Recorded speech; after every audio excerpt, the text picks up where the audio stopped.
Bonjour, définition des 14 lois universelles. Alors, connaissez-vous certains qui ne croient que ce qu'ils voient? À votre avis, ont-ils déjà vu une idée, ou ne serait-ce qu'une pensée? Et la vie est-elle faite de hasard, de chance ou de malchance? Et ceux qui croient qu'on ne peut rien y faire, que c'est comme ça, défaitistes, résignés, subissants, sagement ou énervés? Ces lois universelles ne sont-elles réservées qu'aux illuminés, pour ne pas dire aux allumés? Certains diront que c'est mystique, du domaine de l'ésotérisme, des médiums, et pour d'autres que c'est de la magie. Donc, définition. Les lois universelles régissent notre monde non physique, l'invisible. Alors, faisons un parallèle avec nos lois du monde physique.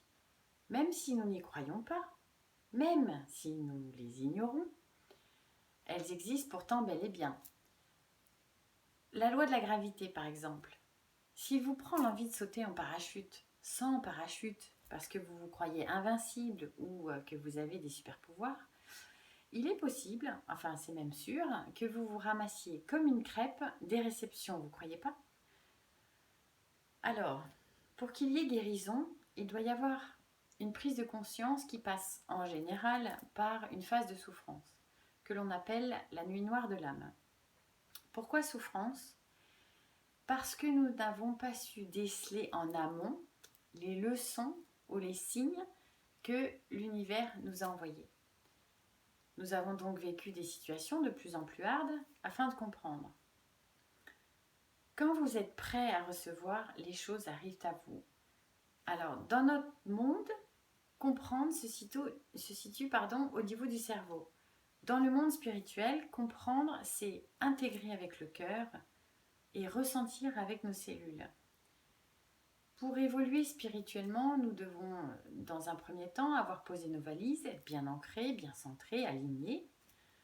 En résumé, avoir nos 3 premiers chakras bien comme il faut.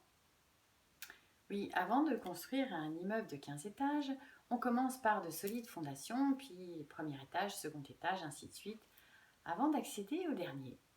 C'est logique.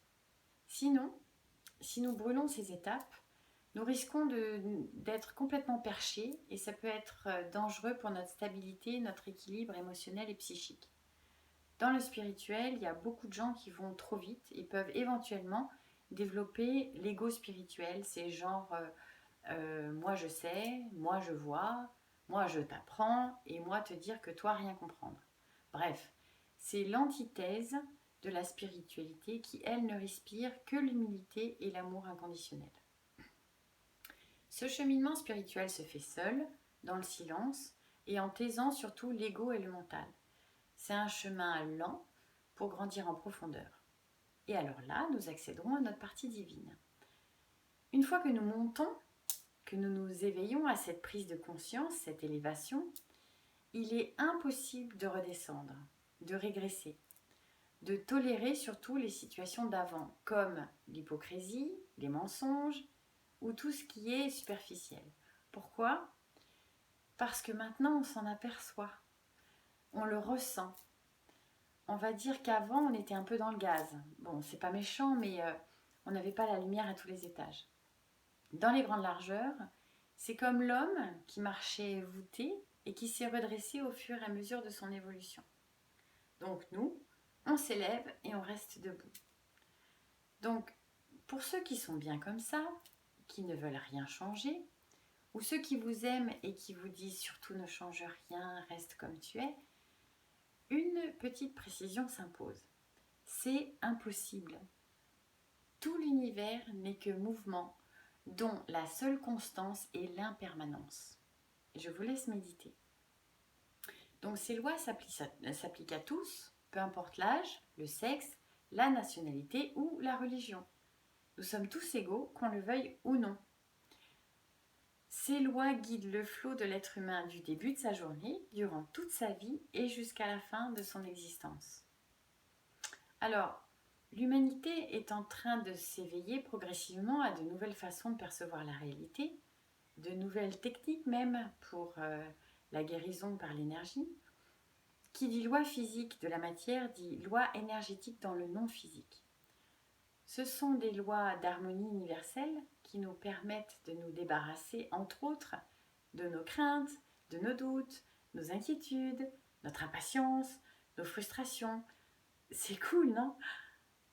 Une fois libres de nos vieux schémas et concepts, nous guérissons notre esprit, notre âme et notre corps physique. Donc, en résulte un processus d'ascension et de libération.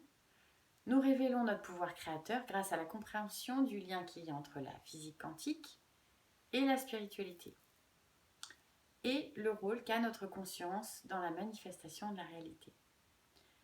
Ces lois sont faites pour nous éveiller, mettre en lumière ce sur quoi nous devons travailler et adopter des comportements adaptés. Alors, par quoi commence cette compréhension? Nos pensées, entre 12 000 et 60 000 par jour. Alors, elles proviennent de deux catégories, seulement deux, l'amour et la peur. Alors bien sûr, avec toutes leurs sous-catégories, jetez un cil sur l'échelle des émotions, vous avez la joie, la paix, la gratitude, et vous avez aussi la jalousie, l'ennui, la frustration. Alors vers quoi vos pensées sont-elles tournées? Qu'est-ce qu'elles nourrissent? L'amour ou la peur? Êtes-vous dans le schéma victime ou celui du sauveur? Avez-vous décidé de prendre votre responsabilité énergétique? Ces lois sont la différence entre l'ordinaire qui régit la vie de tous les jours dans la matière, le concret, le physique, la voiture, les factures, la maison, et l'extraordinaire, tout le reste, invisible à l'œil, et pourtant bien perçu dans notre cœur, nos tripes, notre intuition, les synchronicités, les signes, l'expansion et toutes les possibilités, là où il n'y a aucune limite ni restriction. Alors, connaissez-vous votre pouvoir illimité? Que vous le sachiez, que vous le croyiez, que vous le compreniez, l'acceptiez ou pas, c'est pareil.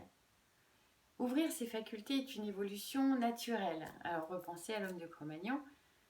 Cette connaissance est un moyen pour vous permettre d'avancer plus vite, plus sereinement sur votre chemin spirituel. C'est comme une voiture. C'est le moyen d'arriver plus vite si vous voulez faire Paris-Marseille, mais vous pouvez toujours le faire à pied. Vous avez votre libre arbitre, vous avez le choix. Alors, retour sur prise de conscience.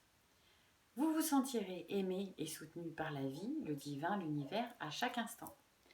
Vous vivrez avec légèreté, libéré de votre ego, vos peurs, vos doutes, angoisses, frustrations, tout ça, tout ça. Ça laisse pas mal de place pour d'autres belles choses plus glamour et plus réjouissantes. Vous serez en harmonie dans le respect de vous et de tout ce qui est. Vous vivrez dans la joie et la lumière, nourri sur tous les plans, sans devoir faire des choses qui ne vous correspondent pas ou plus. Vos choix seront désormais fluides et conscients. Vous oserez et attirerez les circonstances et les personnes merveilleuses. Alors, je vous souhaite de changer, d'évoluer, de ne pas rester la même personne que vous étiez, ne serait-ce qu'hier, et d'accéder à cette étincelle divine qui vous caractérise. Pour votre plus grand bien et pour celui de tous ceux qui vous entourent.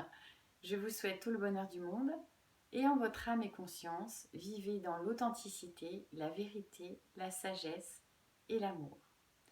Je vous retrouve pour chaque chapitre de ces 14 lois universelles dans la joie et la bonne humeur. Merci du fond du cœur.